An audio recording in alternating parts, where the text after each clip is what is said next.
ഇപ്പോൾ ട്രെൻഡിങ് ആയിട്ടുള്ളത് സ്വന്തം പെങ്ങളുടെ ഭർത്താവിൻ്റെ കൂടെ പോയ പെൺകുട്ടീനെ കുറിച്ചിട്ടുള്ള വാർത്തകളാണ്. അതായത് സഹോദരിയുടെ ഭർത്താവുമായിട്ട് 7 വർഷത്തെ പ്രണയം, അതായത് 15ാമത്തെ വയസ്സിൽ പെങ്ങളെ പെണ്ണ് കാണാൻ വന്നപ്പോൾ തുടങ്ങിയ ക്രഷ് പിന്നീടൊരു അവിഹിത ബന്ധമായിട്ട് വളരുകയാണ്. പിന്നീട് ഈ പെൺകുട്ടിക്കൊരു കല്യാണം ആലോചന വന്നപ്പോൾ ആ കല്യാണം വേണ്ട, അതുകൊണ്ട് പെങ്ങളെ ഭർത്താവിനെയും കൂട്ടി ഒളിച്ചോടുകയാണ്. ഈ പെങ്ങളെ ഭർത്താവിന് ഒട്ടും തന്നെ ഭാര്യയെ ഇഷ്ടമായിരുന്നില്ല. അതുകൊണ്ട് തന്നെ 3 കുട്ടികളെ ഉണ്ടായിട്ടുള്ളൂ, വെറും 3. അതുകൊണ്ട് നിർത്തിക്കളഞ്ഞു, സമയം കിട്ടിയിട്ടില്ല, അതുകൊണ്ടാണ്.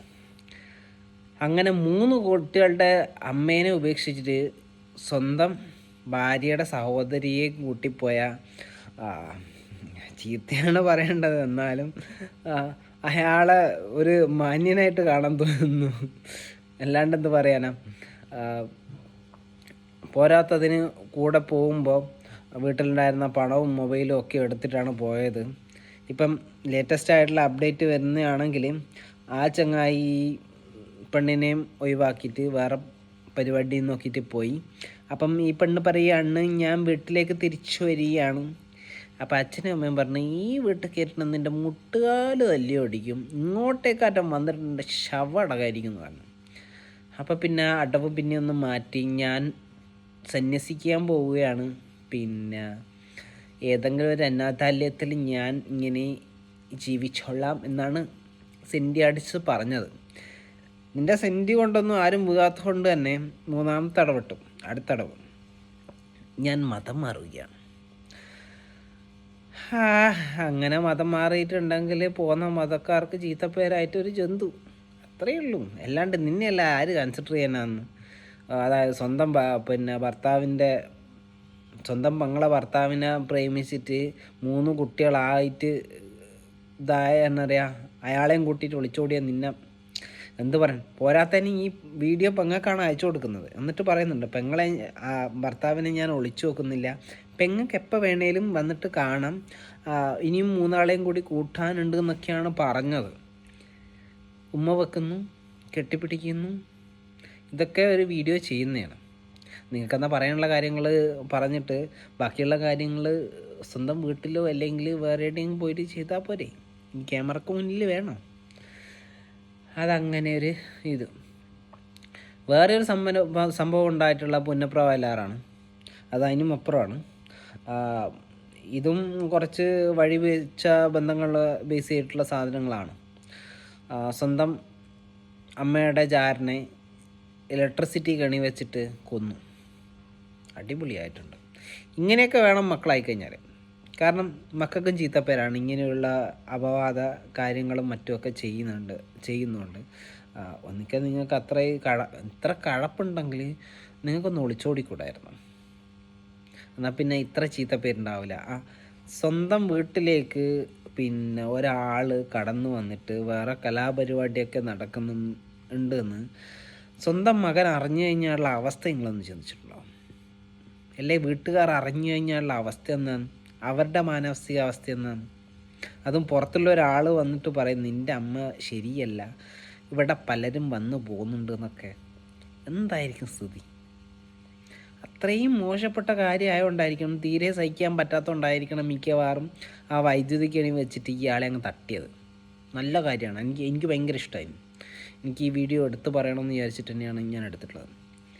3ാമത് സർക്കാരിൻ്റെ ഭാഗത്തു നിന്നുള്ള അനാസ്ഥയാണ്. പിന്നെ വന്യമൃഗങ്ങളുടെ ശല്യങ്ങൾ വല്ലാണ്ട് കൂടിക്കൊണ്ടിരിക്കുകയാണ്. വീണ്ടും പിന്നെ അങ്ങനെയുള്ള മരണങ്ങൾ ഉണ്ടായിക്കൊണ്ടിരിക്കുകയാണ്. വയനാട് ഉണ്ടായിട്ടുണ്ട്, ഇടുക്കിയിലുണ്ടായിട്ടുണ്ട്, മറ്റ് പല സ്ഥലത്തും ഉണ്ടായിട്ടുണ്ട്. ഇന്നലെ വരെ ആനയെ ചവിട്ടിയിട്ടൊരു ആൾ മരിച്ചിട്ടുമുണ്ട്. അങ്ങനെയുള്ള സ്ഥിതിയുള്ള സമയത്ത് പലതും അവകാശവാദമായിട്ട് മാത്രമായിട്ട് ഒതുങ്ങുന്നൊരു സിറ്റുവേഷൻ ഉണ്ട്. എന്താണെന്ന് വെച്ച് കഴിഞ്ഞാൽ, ഈ ആദ്യത്തെ ഉള്ള വാഗ്ദാനം കഴിഞ്ഞ് കഴിഞ്ഞാൽ പിന്നെ ഒന്നുമില്ലാത്തൊരു അവസ്ഥ. ആകെ ഫസ്റ്റ് ഒരു ചെറിയൊരു എമൗണ്ട് കൊടുക്കുന്നു, പിന്നെ അതിനെക്കുറിച്ചിട്ട് യാതൊരു വിവരമില്ല, പിന്നെ ഒരു സഹായം കിട്ടുന്നുമില്ല.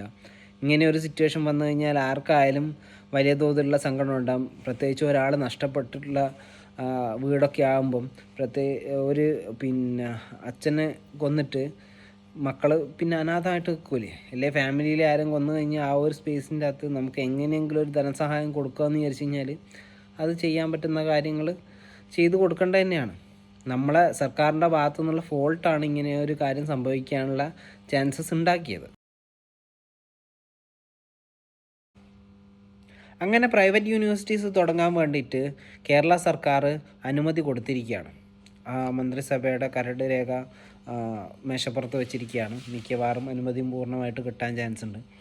അതുകൊണ്ട് തന്നെ മുമ്പത്തെ സമരങ്ങളും മറ്റും സമര വീരഗാഥകളൊക്കെ പറയേണ്ട ആവശ്യം ഇവിടെയുണ്ട്. കാരണം SFI ആണ് ഇതിനെ എതിർത്തിട്ടുണ്ടായിരുന്നത്. അന്ന് ഉമ്മൻചാണ്ടി സർക്കാർ ഇതേ പദ്ധതി വിദേശത്തുള്ള നല്ല സർവകലാശാലകൾ കേരളത്തിലേക്ക് വരാൻ ആഗ്രഹിച്ചിരുന്ന സമയത്ത് അവരുമായിട്ട് ചർച്ച നടത്തി ആ സർവകലാശാല കേരളത്തിൽ തുടങ്ങാൻ വേണ്ടിയിട്ടുള്ള അനുമതിക്ക് വേണ്ടിയിട്ട് ശ്രമിച്ചിട്ടുണ്ടായിരുന്നു.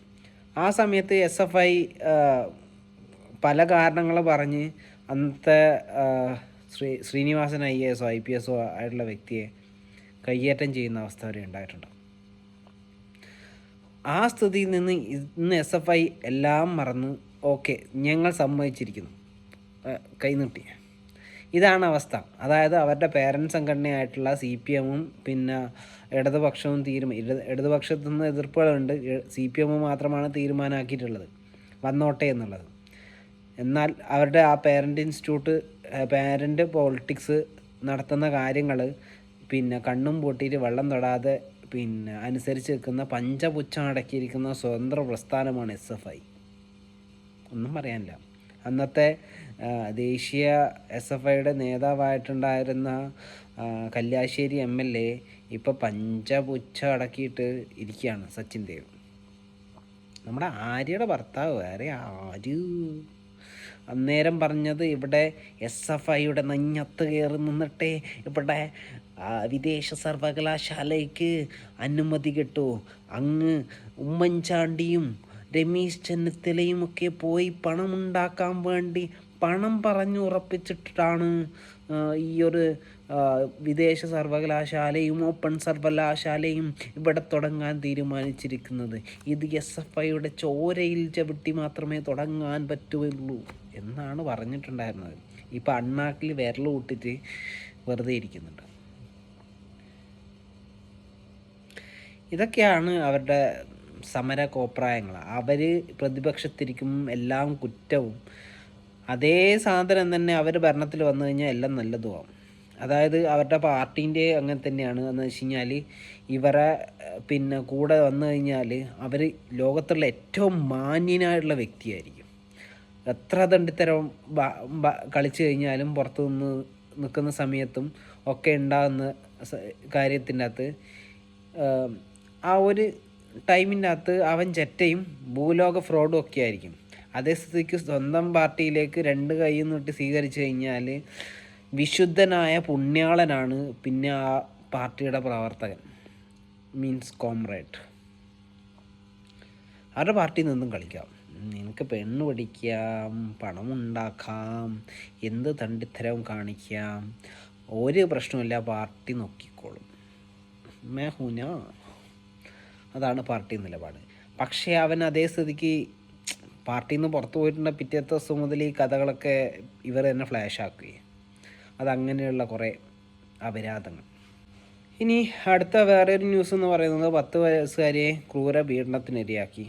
അതിൻ്റെ അകത്ത് പ്രതികളെന്ന് പറയുന്നത് 16 വയസ്സുള്ളയും 19 വയസ്സുള്ള ചെറുപ്പക്കാരാണ്, ടീനേജേഴ്സ്.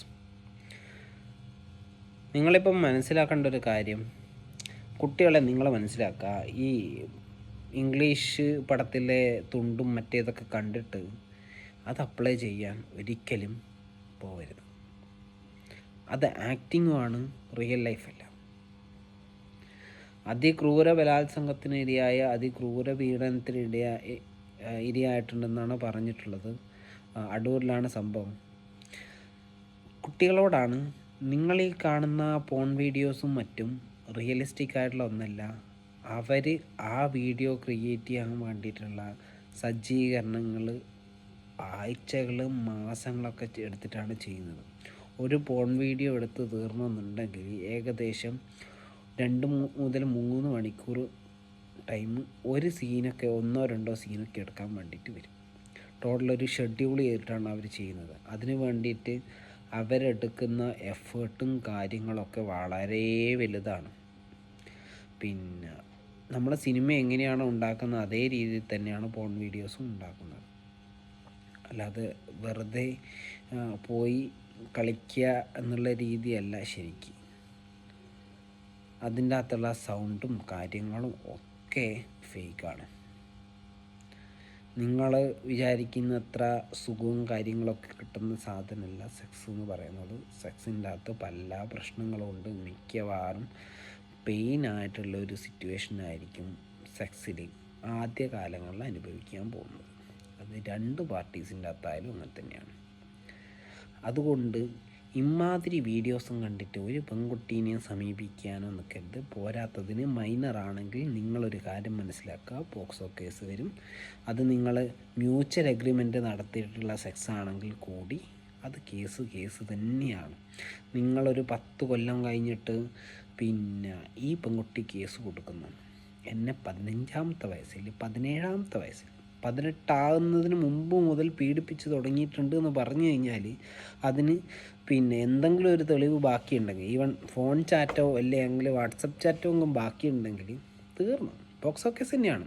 അത്ര കൊല്ലം കഴിഞ്ഞാലും മൈനറായിട്ടുള്ളൊരു പെൺകുട്ടിയായിട്ടുള്ള റിലേഷൻഷിപ്പ് എന്ന് പറയുന്നത്, ഫിസിക്കൽ റിലേഷൻഷിപ്പ് എന്ന് പറയുന്നത് പോക്സോ കേസിൻ്റെ വകുപ്പിൻ്റെ അകത്ത് വരുന്നത് തന്നെയാണ്.